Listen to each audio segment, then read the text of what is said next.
Bom dia a todos, como é que vocês estão? Espero que estejam todos bem. E vamos hoje tratar um tema que eu acho que é de extrema importância, talvez um dos temas mais importantes que nós tenhamos abordado aqui no Vida Inteligente Interativo. Por que eu digo isso? É porque hoje nós vamos dar a entender o que acontece nesse tipo de manifestação que a gente vê constantemente em grupos principalmente espíritas. E antes de eu cumprimentar vocês, quero lembrar que nós em absoluto queremos ir contra a nenhuma doutrina, nenhuma filosofia, nenhuma religião. O objetivo do Vida Inteligente sempre foi desmistificar e trazer informação sobre diversos temas, né? Eu, por exemplo, já durante a minha vida passei por diversas escolas e a doutrina espírita foi uma delas. Trabalhei por muito tempo lá, gostava do que eu fazia e eu acabei saindo, me desligando por uma única razão, que é o que nós vamos comentar hoje aqui, que era exatamente quase todos os lugares que eu ia, eu tinha capacidade, é um dom que eu tenho, de verificar a mistificação. E eu não conseguia conviver com a mistificação. E algumas outras pessoas mais elevadas do que eu, né, diziam, puxa, você tem que entender o processo de cada um, por que a pessoa está mistificando isso aqui. Eu não tenho que entender nada. Eu sou daquela linha de filosofia que diz os incomodados que se retirem, foi o que eu fiz. Eu não preciso entender por que fulano, beltrano está mistificando. Eu caio fora e acabou, né? Outros vão entender. Então é isso. Então hoje nós vamos abordar um assunto de extrema importância.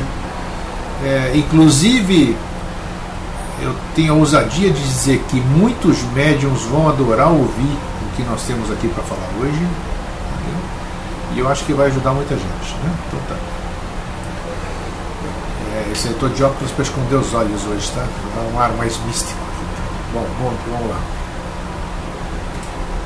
Esconder minha alma hoje para vocês. Bom dia, Adélia. Bom dia, Walter Santos, Márcia Pereira, Francisca, Simone, Nilta, Cláudio de São Paulo, Norma, Lígia, Valcir, Rony Bambi, Renata Eloneida, André, César do Rio, Liz Andrade, Alexandre, Simone Balian, Renato Fonseca, Márcia, Sidney, Jorge, Pablo Augusto que está de volta e Cuddlepock. Muito bom. Virei artista, não, eu sou artista. Tá?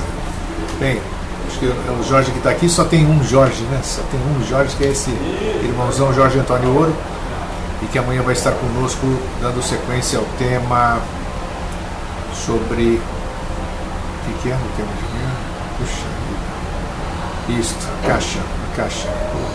Isso eu vou te contar, para lá de Bagdá. Bem, a palavra, eu vou entrar, trouxe alguma coisa importante que eu vou compartilhar com vocês e nós vamos falar sobre diversos aspectos. Vamos começar primeiro por um outro. Hoje nós vamos um pouquinho além do horário, tá? Já estou avisando para vocês que o tema é importante e eu acho que dessa vez vai dar mais do que 20 ou 30 acessos depois pelo YouTube. Tenho certeza absoluta. Certeza absoluta não existe, tenho certeza, né? Que o tema é importante. Vamos começar primeiramente por essa faculdade, por esse dom que as pessoas dão o nome de mediunidade, né? Mediunidade, medium, significa intermediário. Intermediário entre o quê? Sei lá, né? Talvez seja entre o mundo do astral e o mundo físico, não sei. Aqui a definição que eu trouxe para vocês é a faculdade humana pela qual se estabelece a relação entre homens e espíritos. Não é bem visto aqui, ó. Toda vez que eu leio espírito aqui, pelo menos no meu entendimento atual, né? Quando a gente fala que existe uma relação entre homens e espíritos, ouça-se ou leia-se alma, ok? Anima, tá? Vai ficar claro ao decorrer da conversa.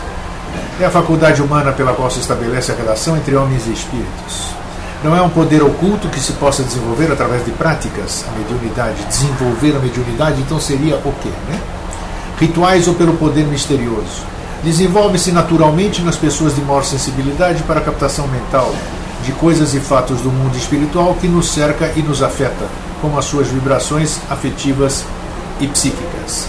É a faculdade ou aptidão que possuem certos indivíduos, determinados médiums, de servirem de intermediário entre o mundo físico e o espiritual. A mediunidade é dada sem distinção a fim de que os espíritos possam levar a luz a todas as camadas, a todas as classes da sociedade, ao pobre, ao rico, os virtuosos para os fortalecer no bem e os viciosos para os corrigir. Mediunidade é simplesmente uma aptidão para servir de instrumento mais ou menos dócil aos espíritos em geral. O bom médium é aquele que constrói boas qualidades morais e constantemente cultiva bons pensamentos. Possui o hábito da oração e da leitura. Dessa maneira, a mediunidade é a condição natural do homem, uma faculdade geral da espécie humana, que se revela em dois campos paralelos de fenômenos. Olha aí, estamos entrando no tema. Os anímicos, que são os fenômenos mediúnicos com a maior influência do espírito do médium na relação entre as duas esferas, como nos casos de evidência. E outros fenômenos que são de origem espírita, como diz aqui, são fenômenos mediúnicos quando na relação há uma atuação direta do espírito desencarnado, que é a alma, né, sobre o encarnado, como ocorre na audiência e na psicografia. Mediunidade sempre está associada a outro fator que eu falei no começo da conversa, que é a mistificação. Mistificação são os escolhos mais desagradáveis da prática espírita. Mas há um meio de evitá-los, o de não pedires ao Espiritismo nada mais do que ele pode e deve dar-vos. Seu objetivo é o aperfeiçoamento moral da humanidade. Desde que não vos afasteis disso, jamais sereis enganados, pois não há duas maneiras de compreender a verdadeira moral, aquela de que todo homem de bom senso pode admitir, mesmo que o homem nada peça nem que evoque sobre mistificações, se aceitarem o que dizem os espíritos mistificadores, né? Essas almas que ficam aí se passando por fulano e beltrano, né? Se o homem recebesse com reserva e desconfiança tudo que se afasta do objetivo essencial do espiritismo, os espíritos levianos não o enganariam tão facilmente. Mas aí entra aquela questão do ego, né? Essas coisas que eu me habituei a ver e cair fora. E o terceiro aspecto, já falamos de mediunidade, vamos falar de mistificação e vamos explicar o que é mistificar. Mistificar quer dizer enganar, trapacear, burlar, tapear, iludir, iniciar alguém nos mistérios de um culto, torná-lo iniciado, abusar da boa fé. Né? Mas presta atenção, tornar iniciado não é mistificar, né? Bem separado. Do que se conclui que só é mistificado aquele que merece. Aí nós entramos agora, explicamos mediunidade, explicamos mistificação, explicamos mistificar, e agora nós vamos explicar um pouquinho sobre animismo. E nós estamos lá na introdução, como o Jorge faz, ou a gente faz nas quintas-feiras no programa. Leva um bom tempo na introdução, né, que é de extrema importância. Animismo vem de ânima, que significa alma. É o sistema fisiológico que considera a alma como causa primária de todos os fatos intelectuais e vitais, isto é, expõe o fenômeno anímico como a manifestação da alma do médium. Portanto, é a alma do médium pode manifestar-se como qualquer outro espírito. Deixa eu ir corrigindo o português aqui, que eu vou disponibilizar o texto para vocês, né? Desde que goze de certo grau de liberdade, pois recobra os seus atributos de espírito e fala como tal e não como encarnado. Para que se possa distinguir se é espírito, se é um espírito do médium, olha aí, vamos prestar atenção, ou outro que se comunica, é necessário observar a natureza das comunicações, através das comunicações e da linguagem. Outro grande engano é confundir animismo com mistificação. Na verdade, a questão do animismo foi de tal maneira inflada, além de suas proporções, que acabou transformando-se em verdadeiro fantasma, uma assombração para espíritas desprevenidos ou desatentos. Muitos são os dirigentes que condenam sumariamente o médium, pregando-lhe o rótulo de fraude, ante a mais leve suspeita de estar produzindo fenômeno anímico e não espírita. Isso que eu estou lendo aqui é muito raro, né? É A maioria dos dirigentes, dos que eu conheci assim, em lugares que eu frequentei, era conivente com a mistificação.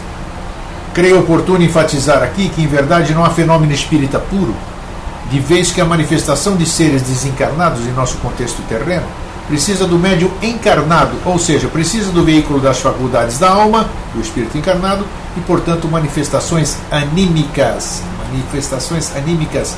da alma.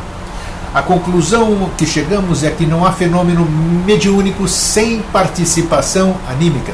Repito, não há fenômeno mediúnico sem participação anímica.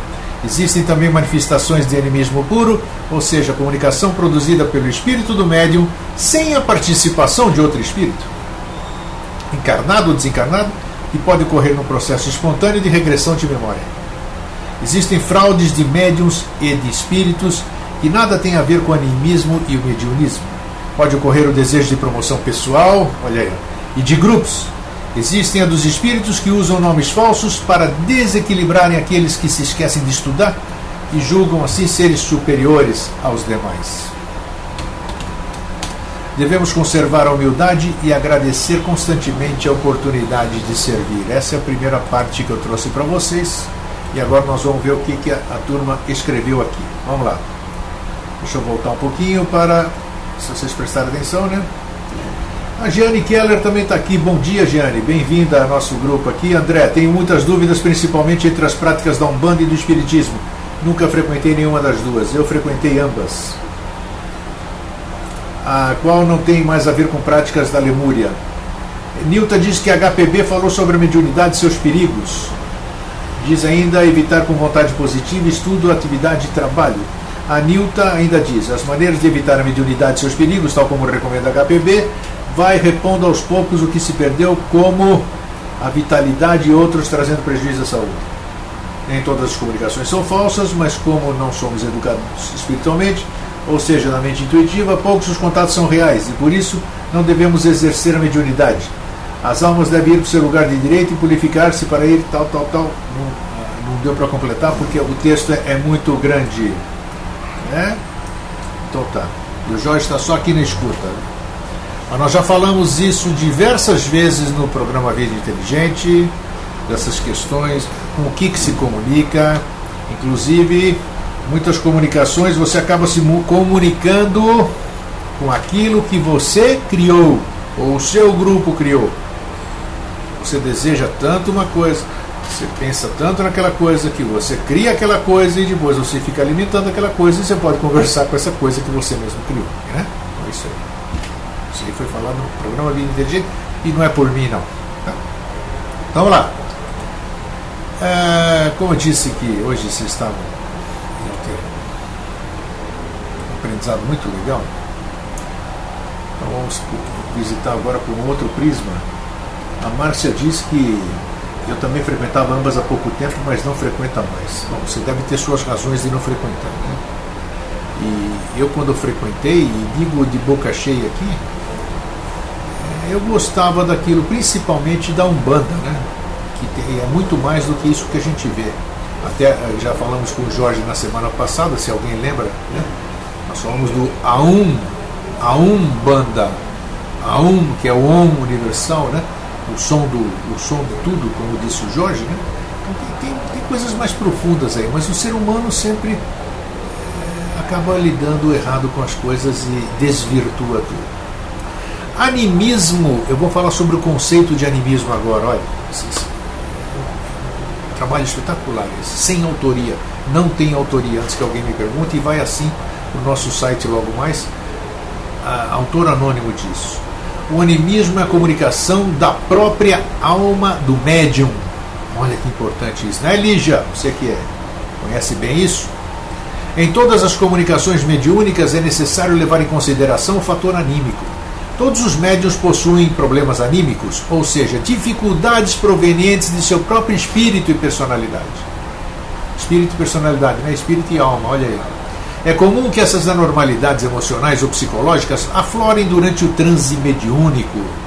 A alma do médium também pode comunicar-se, comportando-se como se fosse uma outra entidade espiritual. Olha que lindo! O animismo também pode ser considerado a influência que a alma do médium exerce sobre as comunicações dos espíritos. Esse é o conceito de animismo. Se surpreenderam? Aguardem. O fenômeno anímico. O fenômeno anímico, portanto, na esfera de atividades espíritas, significa a intervenção da própria personalidade do médium nas comunicações dos espíritos desencarnados, quando ele impõe nelas algo de si mesmo à conta de mensagens transmitidas de além-túmulo, tendo neste caso manifestado apenas os seus próprios conhecimentos que se encontravam latentes no inconsciente. Assim, quando se afirma que determinada comunicação mediúnica foi puro animismo, quer-se explicar que a alma do médium ali interveio com exclusividade, tendo ele manifestado inconscientemente apenas os seus próprios conhecimentos e conceitos pessoais, embora depois os rotulasse com o nome de algum espírito desencarnado. Né? A gente não acredita naquilo que a gente faz, a gente tem que dizer que foi fulano, beltrano, cicrano que escreveu aquilo. Né? Fica mais bonito, mais pomposo, alimenta o ego. Ó, a interferência anímica inconsciente, por vezes, é tão sutil que o médium é incapaz de perceber quando o seu pensamento interferiu ou quando é o espírito comunicante que transmite ideias pelo contato perispiritual. Está? Espera um pouquinho só, vamos lá. Tá, daqui a pouco eu vou continuar aqui. A Nilton escreveu um monte, depois eu leio. Animismo significa a intervenção da própria personalidade do médium nas comunicações espíritas. Quando a pessoa entra em transe, o seu perispírito se desprende e adquire as propriedades mentais iguais às do perispírito de um desencarnado, ou seja, o inconsciente fica com a atuação menos intensa ou deixa de existir, e os conhecimentos adquiridos em outras vidas passam a ser lembrados, podendo nesse caso manifestar os seus próprios conhecimentos que se encontravam latentes no inconsciente. Essa manifestação da própria alma, repito, chamamos de animismo. Abraço, Jorge. Até amanhã, meu querido. A causa dos fenômenos anímicos. A causa encontra-se nas propriedades do perispírito que pode desdobrar-se e atuar fora do corpo físico. O termo animismo vem do latim anima, que quer dizer alma, originados da própria alma do médium ou sensitivo, através do desdobramento do perispírito ou corpo espiritual. O animismo prova o espiritismo e, de tal modo, sem o animismo, o espiritismo careceria de base. Olha que importante. Muitas vezes, muitas pessoas que conhecem, inclusive o próprio irmão que estava aqui na sala até há pouco, o Jorge, ainda está, ele sempre enfatizou que o nome do espiritismo deveria ser animismo. E agora, hoje vocês vão entender por quê. Por isso que nós estamos trazendo para vocês. E agora vamos comparar espiritismo e animismo. Para explicar o conjunto dos fenômenos supranormais, o animismo e o espiritismo são indispensáveis e não podem separar-se, pois são efeitos de uma causa única, o espírito humano. O animismo demonstra que, pela capacidade de desdobramento do perispírito, a alma do encarnado pode realizar, embora menos bem, o que realiza um espírito desencarnado, que nesse caso é alma, já falei, né? Estamos lendo como espírito, mas é alma, obedecendo às mesmas. Os fenômenos anímicos de desdobramento perispiritual podem ser: 1. Fenômenos de telepatia, transmissão de impressões à distância. Fenômenos telecinéticos, desdobramentos de objetos à distância. Fenômenos telefônicos, aparições à distância. Fenômenos teleplásticos, formação de corpos materializados. Isso se fazia muito no passado, na Atlântida, e ainda continua se fazendo dentro da grande fraternidade branca, né? Mas aqui é visto por uma outra forma e nós estamos fazendo outro tipo de comparação. O animismo ocorre também nos casos de auto-obsessão. Olha só, auto-obsessão, quando o próprio subconsciente da pessoa traz as situações desequilibradas do passado. Veja quanta coisa importante. Tese animista. Pera, Jorge, deixa eu aproveitar antes que ele saia. Jorge, se me permitem, tem um livro inexistente na superfície hoje, chama-se Agruchaga Parikari. Foi de onde o Alain Rivail não, como é que é o nome dele? É isso aí, o Rivail tirou os princípios que nortearam a criação do espiritismo. Ô Jorge, como é que história é essa? E onde é que ele foi buscar isso? Como é que ele teve acesso a esse livro que não existe na superfície? Hein? Não sai ainda sem responder essa. Como é que ele teve acesso a esse livro aqui que não está na superfície, o Rivaí? Ah, já saiu. Tá, ele vai ficar devendo. Amanhã eu pergunto para ele no programa. Anotem esse negócio aqui, Salva e Olígia, que eu quero pesquisar depois. Agruchaga Parikari. Olha. Bom dia a todos, Viviane, bom dia. Então vamos seguir aqui, que o texto é longo, como eu disse para vocês, mas de extrema importância. Eu sei, o Rivaí, sim, intuitivamente. Eu conheço, o nome dele é mais comprido que esse Alain Rivaí, não tem nada. O animismo e os médiuns iniciantes. Particularidades do desenvolvimento mediúnico. Vamos lá, para vocês entenderem toda essa coisa. Nós não estamos combatendo nada, nós estamos explicando. Como eu disse, vai ajudar muito o médium. Um dos fatores que mais preocupam os médiuns iniciantes é o animismo. Como estão começando, é natural que sintam insegurança quanto à atividade que vão desenvolver. Perfeitíssimo. No começo, se a comunicação for obra do espírito do próprio médium, o animismo, não haverá qualquer problema, pois o objetivo é quebrar sua timidez e o constrangimento. O animismo costuma apresentar-se intenso em quase todos os principiantes. Depois, com o passar do tempo, sua influência nas comunicações cai para níveis aceitáveis. Existem casos em que a influência da alma do médium é tão elevada que o torna improdutivo como médium. Escutem isso. Existem casos em que a influência da alma do médium é tão elevada que o torna improdutivo como médium, enquanto o seu espírito não for tratado e equilibrado.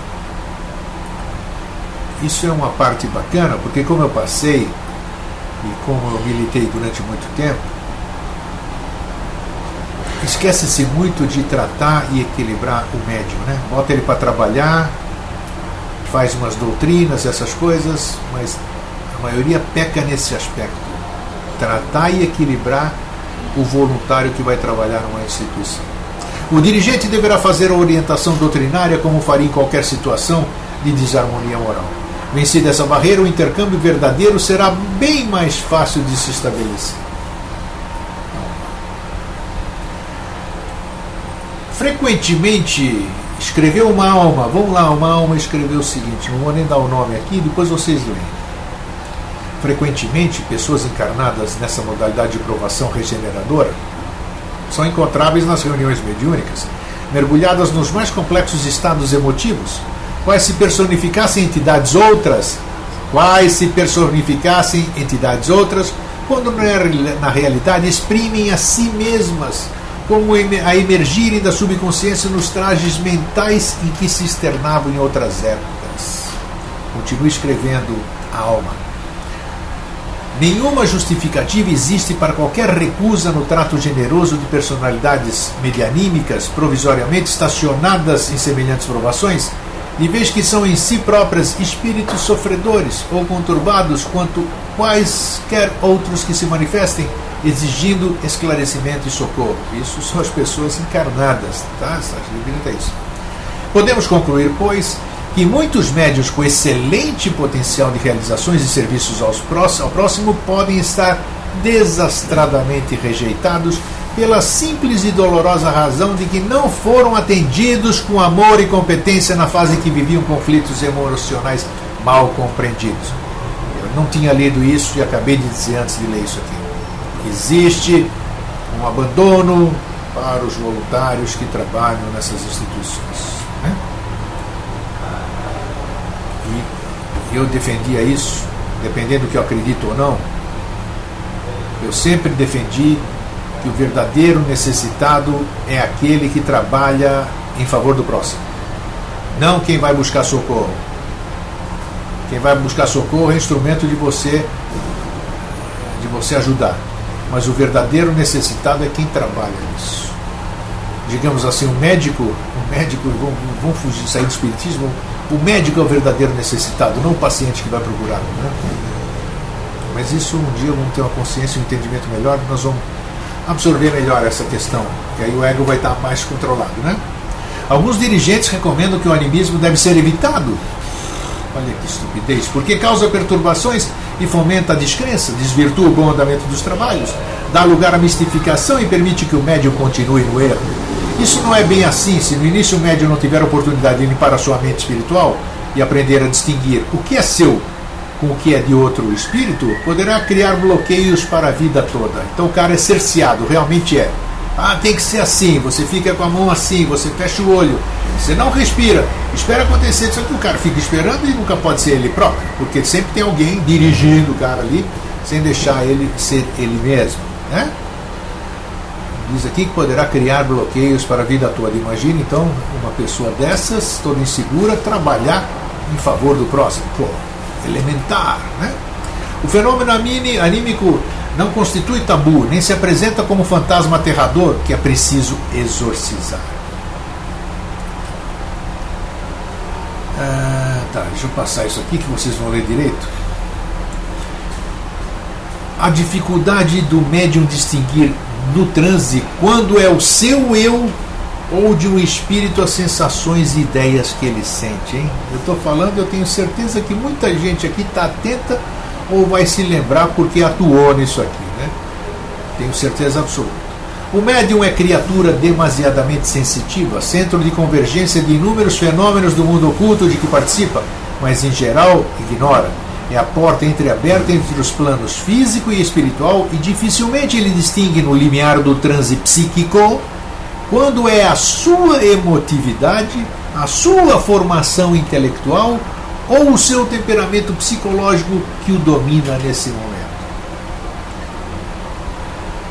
A pergunta vem: como distinguir se o espírito que responde é o do médium ou se é de outro espírito?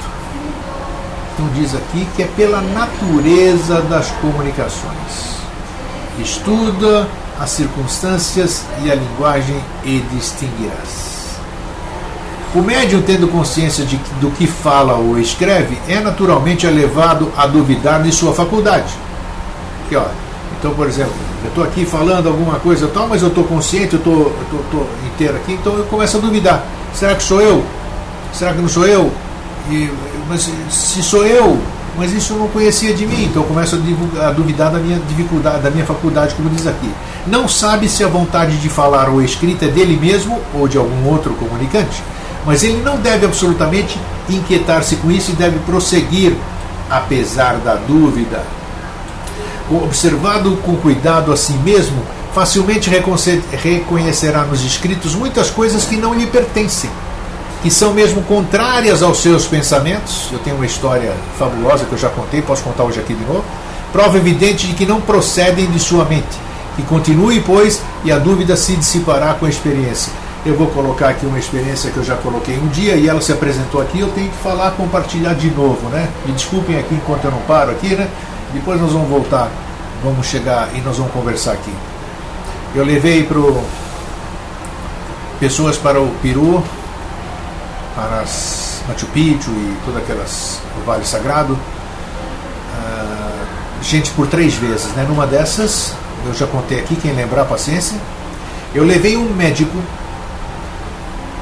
psiquiatra, cujo pai também é psiquiatra, e eles têm uma rede de clínicas no Rio de Janeiro, clínicas, casas de repouso, essas coisas assim. E ele mesmo disse para mim que as clínicas deles, os hospitais deles, isso aqui, é o seguinte: tem dinheiro interno, não tem caridade, não tem coisa nenhuma, né? E assim. E ele me contou numa dessas viagens que ele foi para o Egito com a namorada dele, sempre uma vez por ano viajava. Essa aqui ele estava indo comigo para o Peru. E ele entra numa pirâmide, e quando entra nessa pirâmide ele só lembra que acordou fora da pirâmide e a namorada dele disse que ele começou a gritar, começou a falar uma língua estranha e que a segurança da pirâmide botou ele para fora. E a partir desse dia, esse materialista, esse médico, esse que nunca pensou em fazer absolutamente caridade alguma, isso me diz de boca cheia, me disse de boca cheia, começou a incorporar, vamos chamar, não sei como é que é esse processo de incorporação, né? Começou a incorporar uma pessoa, um homem, que ele exigia que ele atendesse outras pessoas. e que, ao contrário dele, da personalidade dele, tudo isso aqui, pedia que ele fizesse todas as coisas gratuitamente. E assim foi. E ele veio todo temeroso para mim, esse médico, temeroso não, cheio das dúvidas, perguntar: ô Grego, você pode me dizer, por favor, se eu estou louco ou se isso pode estar realmente acontecendo? E aí, em Machu Picchu, né? Em Machu Picchu, na cidadela, num dos lugares escondidos ali atrás da cidadela, ele se manifestou lá também, e a gente pôde ver a veracidade daquilo que acontecia com esse médico, né? Quer dizer, ele teve que alugar um lugar, tirar um dia da semana dele para atender pessoas necessitadas gratuitamente. E quando aquele ser ia embora da incorporação dele, voltava a ser aquela pessoa. Então alguma coisa tem, né? Alguma coisa tem. E é fácil você discernir o que é verdadeiro ou não. Para evitar a viciação anímica, o médium necessita estudar e procurar distinguir quando realmente é o seu espírito que comunica ou quando se trata de uma entidade de além. Nessa convivência entre encarnados e desencarnados, a influência é tão sutil que não conseguimos muitas vezes estabelecer uma separação do que é nosso próprio e que é dos espíritos.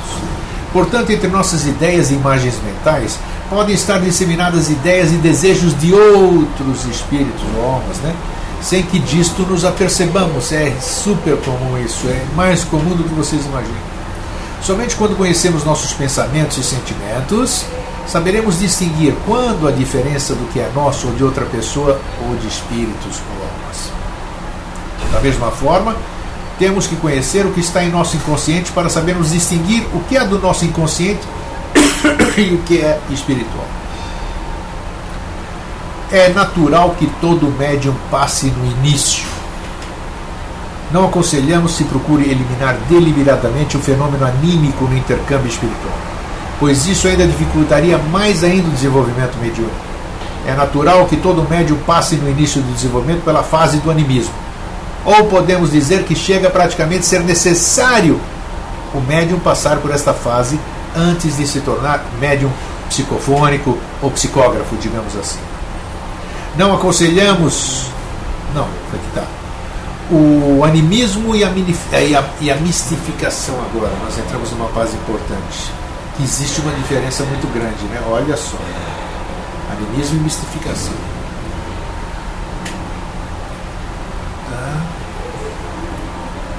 Hélio Couto diz que todas as palestras dele são canalizações. O problema é saber se é ele quem fala ou não aquelas coisas. É óbvio que é ele, né? As pessoas preferem aludir a outros. Diferença entre animismo e mistificação. Precisamos distinguir animismo de mistificação, que são dois fenômenos completamente diferentes. Um dos maiores obstáculos para a divulgação e aceitação do espiritismo é a mistificação, que é o ato do médium ou de uma entidade se comunicar pela escrita ou pela palavra, enganando os presentes. Animismo é um fenômeno produzido pela própria alma do médium, e desde que espontânea é sempre válido. Difere da mistificação, que pressupõe engodo, engano, dolo, mentira, e que pode ser produzida por espíritos desencarnados, bem como também pelo próprio médium, consciente ou inconscientemente. Na mistificação sempre existe o desejo de enganar, trapacear, dar características de verdade ao que é falso. E diz também o texto que devemos evitar de pensar que os médiuns estão de má fé. Não podemos nos precipitar em acusá-lo de mistificar ou de má fé, pois isso pode acontecer com os mais excelentes medianeiros do além. Quando o médium não tem o intuito de enganar os que ouvem, não podemos entender como se fosse mistificação inconsciente. A comunicação anímica é decorrente da falsa suposição íntima de a criatura julgar-se atuada por espíritos, por cujo motivo transmite equivocadamente suas próprias ideias. A mistificação é fruto da má intenção. A comunicação do médium completamente anímico não pode ser interpretada como mera mistificação inconsciente quando ele não tem o intuito de enganar deliberadamente aqueles que o ouvem.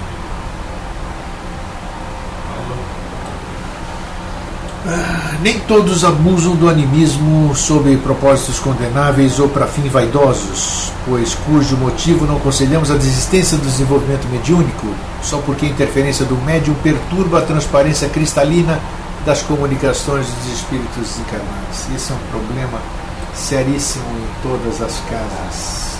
Não muda. Eu, apesar de estar fora, eu ainda ouço, converso com pessoas que participam de instituições e a mesma coisa. O animismo e as intuições, mais um aspecto importante. Calma que nós já estamos chegando no final, tá? Paciência mais um pouquinho, que é extremamente importante a gente falar sobre isso. Os elos vazios durante as intuições e as comunicações. A intermitência, por vezes, ocorre na comunicação do médium, visto que em um certo momento dos seus guias ou protetores o deixam falar sozinho, obrigando-o assim a mobilizar urgentemente os seus próprios recursos intelectuais e apurar o mecanismo da mente, a fim de não deixar as mensagens sem sentido.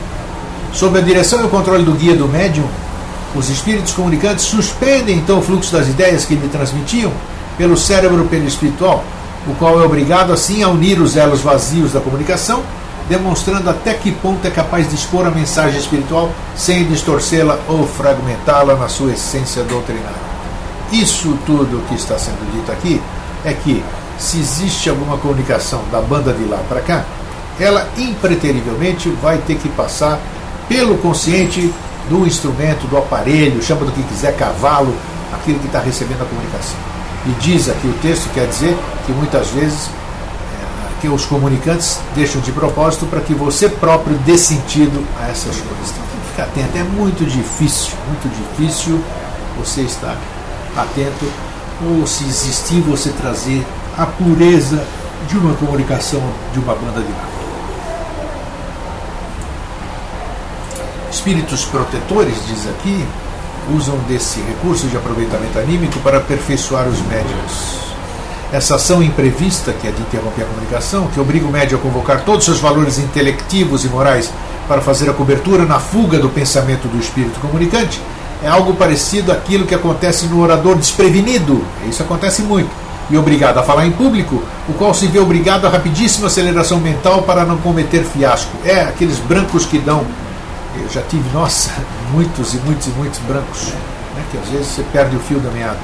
Embora nesse inopinado recurso da guia constranja e atemorize o médium, pouco a pouco adquire ele o treino preciso para prelecionar de improviso e compensar o vazio das ideias que compõem a sua comunicação mediúnica, não demorando a ser elemento útil e capaz de atender a qualquer momento a necessidade de orientar e servir ao próximo. Né? Vamos ver mais um pouquinho, só para não... O texto na íntegra eu vou deixar para vocês. Eu quero ir aqui... vamos para essa parte que é importantíssima para a gente finalizar, e depois vocês vão ler o texto na sua íntegra.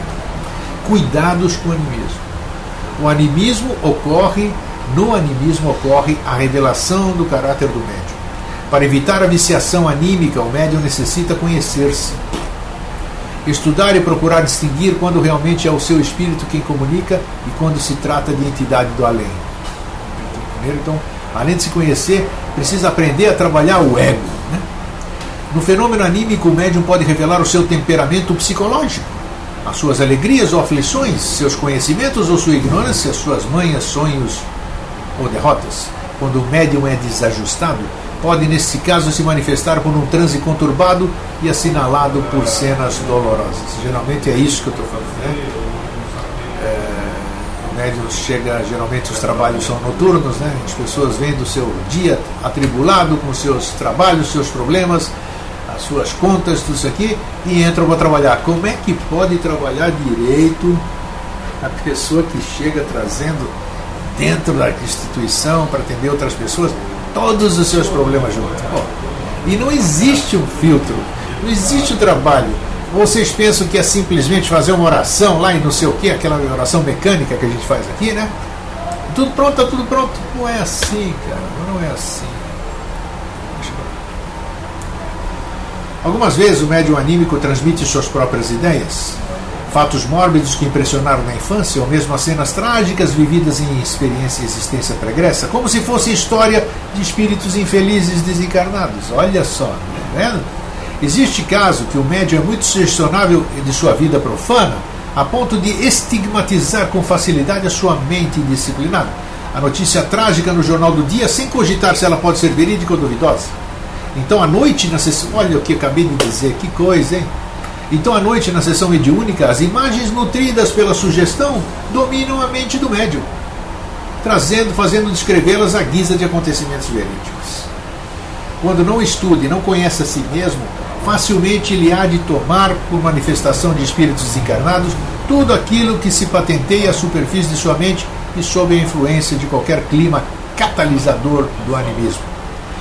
E finalizando aqui as palavras: falta de preparo do médium prejudica os trabalhos mediúnicos. O Jean Vanelan é meu amigo, ele é uma pessoa seríssima, mas o quê? Falta de preparo do médium prejudica os trabalhos mediúnicos. Os médiuns, em grande parte, devotam-se forçosamente à prática mediúnica, porque vivem acicatados pela necessidade de se desenvolverem, com o fito de recuperar a saúde ou livrar-se de incômoda opressão psíquica que os atua comumente. Olha só, então a maioria dos médiuns vão lá para cuidar de coisas próprias, né? Resolver problemas pessoais. Falta-lhes de início o sentido heróico de renúncia de seus interesses pessoais, o prazer de servir ao próximo ou o ideal de divulgar a sua crença. Né? Vamos lá, estamos terminando. Eis porque, na falta de outros recursos, benfeitores desencarnados já se dão por muito satisfeitos quando conseguem operar através de médiuns de boa vontade, laboriosos, sem complicações, embora ainda não sejam donos de grande preparo. Né? E aqui, deixa eu finalizar. Esse aqui tem umas conversas, né? Conclusões, então, sobre o animismo. Essa é a parte final. Em se definindo animismo como a narrativa de fatos atuais ou passados que repontam do inconsciente do médium para o consciente, podemos dizer que, a princípio, quando não educados, os candidatos ao exercício da mediunidade são anímicos em sua grande maioria. Ok? Quando não educados. E a maioria deles não é educado. Não adianta ficar fazendo cursinho, essas coisas todas aí, e fechando os olhos e espalmando as mãos, que vai resolver. Como são os espíritos imortais em longa excursão pelos cenários terrestres, vivendo tempos de paz e de discórdia, é natural que muitos eventos nos marquem emocionalmente, registrando-se de maneira férrea nos arquivos do inconsciente. Sob a influência do desprendimento do perispírito, ocorrerá uma catarse de situações cristalizadas na mente espiritual, gerando uma ponte inconsciente-consciente, podendo ser externado com aparência de realidade atual aquilo que foi vivido, mas não esquecido ou superado. A doutrinação deve ser exercida como se realmente, se ali estivéssemos em contato com um comunicante desencarnado, trazido para o atendimento fraterno. No entanto, estaremos falando diretamente ao espírito do médium, que, portanto, cristalizações de difícil neutralização, que todos nós temos, né, sofre através das reminiscências afloradas o drama a que estava vinculado. Como vimos, é normal a interferência do próprio médium no ciclo, no início do desenvolvimento. No entanto, o dirigente deve estar atento sempre a fim de evitar a viciação através de comunicações puramente anímicas continuadas, ou seja, ele está comunicando coisas do próprio inconsciente dele como se fosse um outro espírito comunicante. Também vimos que há sempre animismo nas comunicações, mas este tende a diminuir nos médiuns envolvidos com estudo e equilíbrio. Esse período de animismo varia de aprendiz para aprendiz, conforme sejam as marcas emocionais que transporta. O gênero não influi muito, um estigma é sempre o estigma. Acontecimentos ditosos, mas que deixaram saudade, nostalgia, ansiedade, misto de ternura e tristeza, também são arrancados do inconsciente pela ideia indutora que estabeleça uma sintonia com o que foi vivenciado. Concluindo, dizemos o seguinte: nem todos os médiuns são anímicos. Então, bem. Bom,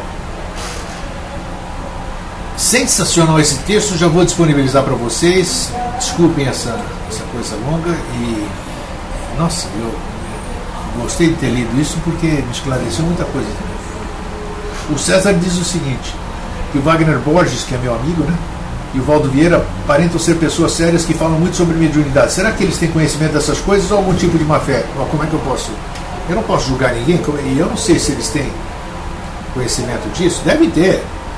O Wagner é meu amigo, já vai estar comigo no Congresso em Curitiba, que é agora em novembro. Tá, a Lígia já vai embora. Tá. Valdo está falando aqui. O que alguém tinha falado que eu tinha, disse que a HPB fumava porque era um modo de se manter aqui na Terra devido à sua evolução. Disse que fumava para se manter aterrada, né? Uma coisa, deixa eu ver aqui que a Renata diz. Renata disse que Pablo, volta de não presta porque ela fumava, tá? Renata, autoconhecimento verdadeiro, profundo, que por sinal muito trabalhoso, é fundamental para o dito médium. Olha, essa aqui foi. Deixa eu ver. Tá. Em síntese foi isso. Falando, só para ser sincero aqui, o meu amigo Jean Vanelan, que é uma pessoa de extrema cultura, uma pessoa humilde, uma pessoa com consciência, e quando ele fez todas aquelas previsões, que eu fiz, até gravei um vídeo com ele em Curitiba, né, que está aí disponibilizado, o Jean Vanelan no Vida Inteligente, ele disse que ou interpretou mal ou houve erro de comunicação, ele não sabe, mas tudo que ele faz é de boa fé, vocês podem ter certeza, não de mistificação nem coisa nenhuma. Então, pessoal, Pablo Augusto, Márcio Alexandre, Rosiane Peso, que está aqui, ó, a Rosiane conhece muita coisa do que nós falamos aqui também. César André Leung, está quietinha aí, Eloneida, Luiz de Curitiba, Renata, Rony Bumble, Viviane, Luiz Fabiano, Valcir, Jane Keller, Lígia, Cláudio, Minoro, Nilta, nossa, deve ter estourado aqui a audiência hoje aqui, Simone, Francisca, Márcia Pereira, Walter Santos e o Grego que vos fala, né? Então, não digo que sejam mais ou menos evoluídos o que, hein? Assim, na minha opinião, realmente não podemos julgar ninguém. Aqueles que têm mediunidade desenvolvida já mostram que têm condições de trabalhar com isso. Mas releia esse texto aqui, Márcia não, Viviane, para você ver essa questão da mediunidade desenvolvida, né? Tem muita coisa que... Nossa, muito importante o que está escrito aqui. Projeção das coisas que estão na gente, e a gente joga aquilo lá, como a gente quer resolver, a gente traz à tona e acha que está sendo um espírito comunicante, mas é o teu espírito comunicante, o teu ânima, a tua alma que está botando aquilo para fora. Por isso que tem que separar animismo de má fé, né? De mistificação. Então é isso aí, pessoal. Nossa, foi muito para minha cabeça hoje. Eu vou até reler esse texto, eu acho que todos nós devemos reler. Eu falei que a gente ia se estender, o assunto é muito sério. As pessoas devem ler esse texto desarmadas, sem preconceito algum. Como eu disse no começo do programa, esse texto é para ajudar todo mundo, não é para denegrir, não é para esculachar, não é para fazer desacreditar qualquer coisa, simplesmente no sentido do entendimento. Porque se houver entendimento de tudo isso que nós lemos, nossa, as coisas vão melhorar, barbaridade para todo mundo, ok? O César captou bem, muito puxado, foi puxado mesmo, muita informação séria nesse texto, e quem tiver paciência que o leia, que vai absorver muita coisa. Um fraterno abraço e um feliz sempre. Já estou postando o texto, tá?